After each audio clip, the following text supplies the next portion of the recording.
Bagaimana sikap Indonesia atas konflik Rusia-Ukraina? Saat ini kami sudah terhubung melalui sambungan telepon dengan Direktur Eropa II Kementerian Luar Negeri Winardi Hanafi Luki. Selamat pagi Pak Luki. Selamat pagi menjelang siang Mbak Dedi. Ya, Pak Luki, apa sikap Indonesia atas ketegangan antara Rusia dan Ukraina yang juga melibatkan Amerika Serikat dan NATO ini, Pak? Oke, Mbak Dedi, memang hari terakhir ini kita telah mendengar ya semakin merebaknya pemberitaan oleh media elektronik non elektronik juga dari dalam dan luar negeri mengenai ketegangan di kawasan perbatasan Ukraina dan Rusia. Dalam menyikapi hal ini, kita terus mengikuti perkembangan yang ada, juga senantiasa melakukan pemantauan dan mencermati setiap proses perundingan dan komunikasi yang dilakukan oleh pihak terkait di kawasan. Seperti itu, Pak Nedi. Iya, lalu juga pemberitaan mengenai ancaman-ancaman tentang Perang Dunia Ketiga ini menyebar luas begitu di media online dan juga beberapa media di beberapa negara juga memberitakan hal tersebut. Lalu sebenarnya apa Pak dampak ketegangan ini terutama untuk Indonesia? Sampai saat ini tidak terdapat dampak langsung ya dari ketegangan yang ada, dan mengingat situasi ini di lapangan masih sangat cair dan dinamis, Mbak. Tapi per malam ini, malam tadi kita memperoleh laporan dari kedutaan kita di Kiev bahwa situasi di Ukraina masih terkendali. Di Kiev sendiri kehidupan masih berjalan normal, situasi dan kondisi ini akan terus seperti ini, Mbak. Baik, komunikasi berjalan dengan lancar begitu ya dengan perwakilan yang ada di luar negeri. Lalu apa Pak imbauan pemerintah Republik Indonesia terhadap warga negara Indonesia yang tinggal di Rusia dan juga Ukraina sejauh ini? Kalau untuk yang di Ukraina, memang jumlah warga negara kita di sana sekitar seratusan lebih lah, dan angka ini terus berkembang, Mbak, sejalan dengan upaya KBRI kita di Kiev untuk mendata keadaan mereka.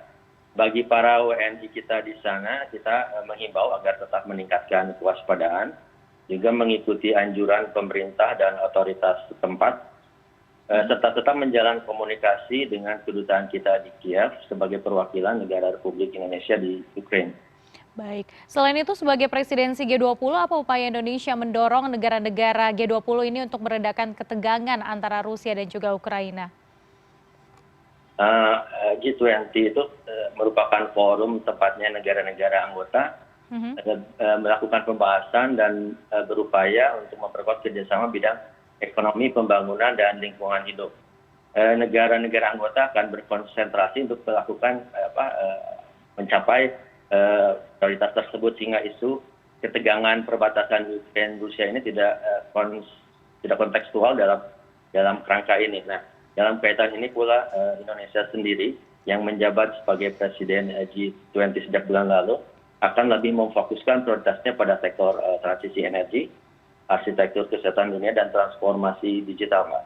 Baik, hingga saat ini kondisi masih kondusif di Rusia dan juga Ukraina. Namun sebenarnya apa nanti antisipasi pemerintah jika nanti sewaktu-waktu terjadi perang terbuka antara Rusia dan juga Ukraina? Ini situasi yang imajiner, Mbak, ya. Tapi jika diskenariokan seperti itu, tentu saja kita akan terus mendorong upaya peredaan ketegangan terus diupayakan oleh pihak-pihak terkait, serta keberadaan dan keselamatan warga negara kita di sana menjadi prioritas kita juga. Upaya penyelamatan warga negara Indonesia akan kita antisipasi, Mbak, berkoordinasi dengan kedutaan kita di Kiev tentu saja. Baik, dan tanggapan Anda juga terkait bagaimana dari kedua negara dan juga dari Amerika Serikat berharap bahwa diplomasi ini masih akan terus berlangsung untuk menyelesaikan masalah. Anda sendiri melihat apakah ini akan berhasil atau akan semakin memanas, Pak Luki? Kita harus optimis ya, dan mengedepankan upaya-upaya damai untuk penyelesaian konflik ini. Jadi mungkin beberapa hari yang lalu sudah ada komunikasi antara para pejabat tinggi Rusia, Ukraina, Amerika, Uni Eropa, NATO, dan OSCE. Itu adanya keterbukaan komunikasi di antara mereka itu merupakan suatu progres tersendiri, dan masih terbuka upaya secara damai untuk penyelesaian ketegangan di sana. Baik, kita akan nantikan terus ya, pantau bersama bagaimana nanti hubungan dari kedua negara dan juga berkaitan dengan Indonesia nantinya dampaknya. Baik, terima kasih Pak Winardi Hanafi Luki, Direktur Eropa 2 Terima kasih Kementerian juga. Luar Negeri telah bergabung bersama kami di CNN Indonesia Ya, Today. ya.